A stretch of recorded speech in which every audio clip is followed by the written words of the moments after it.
Thank you, Mr. Chair. So, okay. One of the most pressing issues we are facing right now is the climate emergency. And I'm sure you agree with it. Timely because of the extreme weather events that we are facing. And for the information of everybody, based on the report of Global Forest Watch, from 2001 to 2023, our remaining forest cover is only 1.47 million hectares. Imagine, Philippines has 30 million hectares of that area. In 1900s, out of 30 million, we have 70% forest cover or 21 million hectares.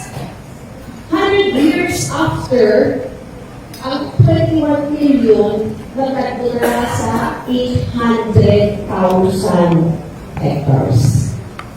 Of course, the government tried to do reforestation. And same agency, Global Forest Watch, nagpapakita na since 2000, may 7.9% na decrease sa ating forest cover. And 89% of the forest cover is through deforestation. And in 2013 to 2023, 70% of cover loss occurred within the natural forest. Most of the natural forest are in mga areas identified or classified as timberland or forest land. And these areas, some of which are covered under the DUPAS Act. Now, no less than our Constitution, specifically Section 16, Article 11, Article 2, Section 16, Article 2 of the 1987 Constitution provides that the state shall protect and advance the right of the people to a healthy and balanced ecology in accord with the rhythm and harmony of nature.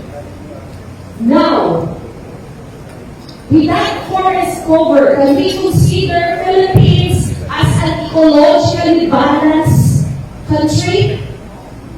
I don't think so.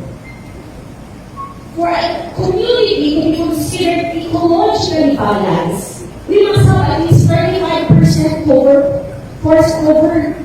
Dito sa among sa Capiz, out of 263, 317 hectares of land area, we only have 9.5% forest cover or mga 9.5, mga 25,000 hectares na lang din.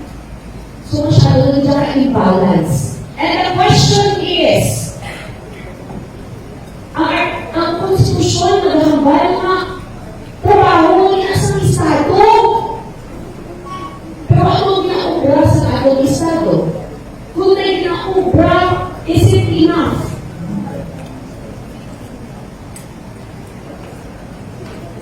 So that is the question. And those timberland or forest area and those covered by DUPAS Act are within the authority of the Department of Environment and Natural Resources together with its attached bureau, from the Environmental Management Bureau to Mines and Geosciences Bureau. Now, we heard over the radio, television, read sa mga newspaper of the existing issue on Bohol, Chocolate Hills, Siargao Protected Area, Mount Apo National Park, including Mount Matuto Protected Landscape in South Cotabato, and Mount Banahaw Protected Areas, and any other areas in the Philippines. Since, based on our vision and mission, at ang nasa kong vision, balance ecology. Diba? Ang inaisa sa mga ginasinggitan sa aton sa PEPSIA. So with this issue, I guess it is fitting for us, PEPSIA, to pass a resolution calling the attention of the Department of Environment and Natural Resources Office and members of the Protected Area Management Board, or the PAMP, to strictly enforce Republic Act 7586, or the National Integrated Protected Area System Act, as amended by Republic Act 11038, or the Expanded Protected Area System Act of 2018, to save the protected areas in the country from being degraded. Hindi ka nakagulaton na maabot sa punto na irreversible na ang damage pag wala na kita sa ngayon. I move, Mr. Chair.